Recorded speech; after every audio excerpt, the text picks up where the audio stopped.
Assalamualaikum warahmatullahi wabarakatuh. Saya Nisa Septianingsih dengan NIM 203111115. Pada kesempatan ini saya akan membacakan Quran surat An-Nisa ayat 11. A'udzu billahi minasyaitonir rajim. Bismillahirrahmanirrahim.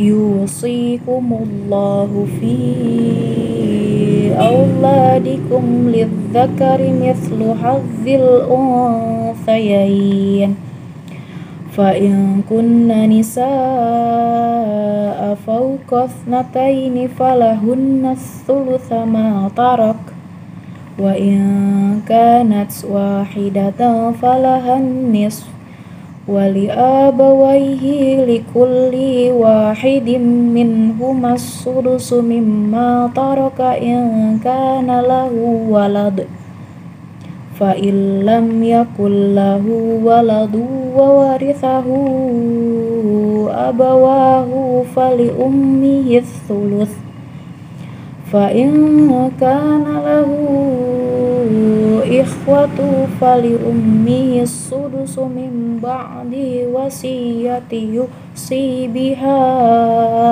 أو دين آباؤكم وأبناؤكم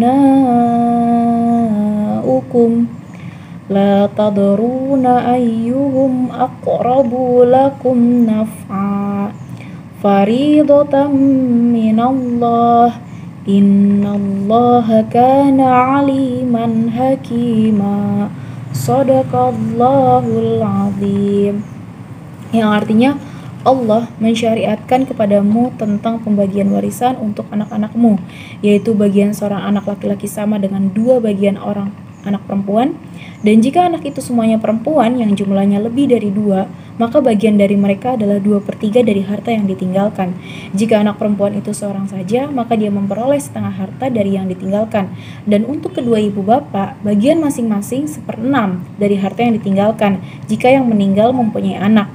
Jika dia yang meninggal tidak mempunyai anak dan dia diwarisi oleh kedua ibu bapaknya saja, maka ibunya mendapat 1/3.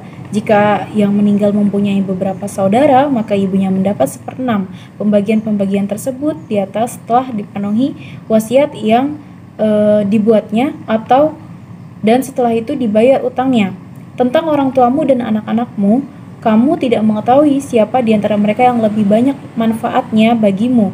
Ini adalah ketetapan Allah, sungguh Allah Maha mengetahui, Maha bijaksana. Quran surat An-Nisa ayat 11. Nah, dalam Quran surat An-Nisa ayat 11 ini, Allah telah merinci bagian-bagian dalam pembagian harta warisan.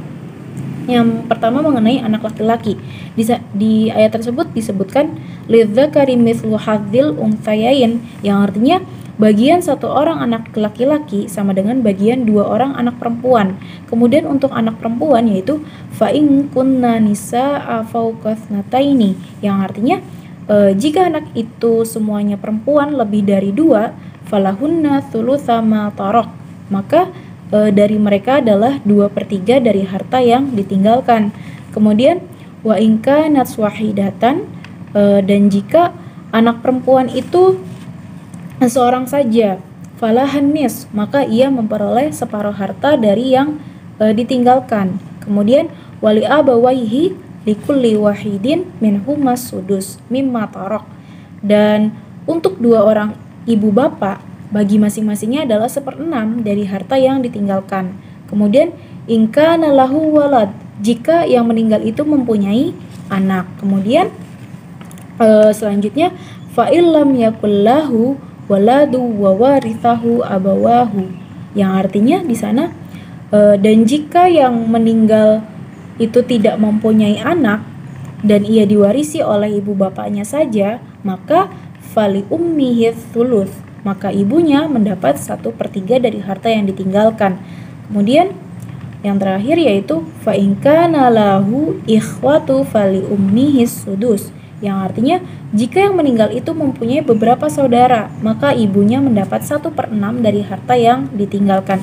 Jadi kesimpulan dari ayat Quran surat An-Nisa ayat 11 mengenai pembagian harta warisan dalam Islam, yang pertama, bagian 1 orang anak laki-laki itu sama dengan bagian 2 orang anak perempuan. Kemudian yang kedua, untuk anak perempuan itu yang lebih dari 2 orang, ia akan mendapatkan masing-masing 2/3 dari harta yang ditinggalkan. Yang ketiga, untuk anak perempuan, jika anak perempuannya adalah seorang saja, maka ia akan mendapat setengah dari harta yang ditinggalkan. Yang ketiga, untuk ayah, jika yang meninggal ini mempunyai anak, maka ayah mendapat bagian 1/6 dari harta yang ditinggalkan. Untuk ibu, jika yang meninggal ini mempunyai anak, maka ibu mendapatkan bagian 1/6 dari harta yang ditinggalkan. Jika yang meninggalnya mempunyai anak, itu ibunya mendapat 1/3 bagian dari harta yang ditinggalkan. Jika yang meninggal ini mempunyai beberapa saudara, maka ibu mendapat bagian 1/6 dari harta yang ditinggalkan. Sekian dari saya, kurang lebihnya mohon maaf. Wallahul muwaffiq ila aqwamit thoriq. Wassalamualaikum warahmatullahi wabarakatuh.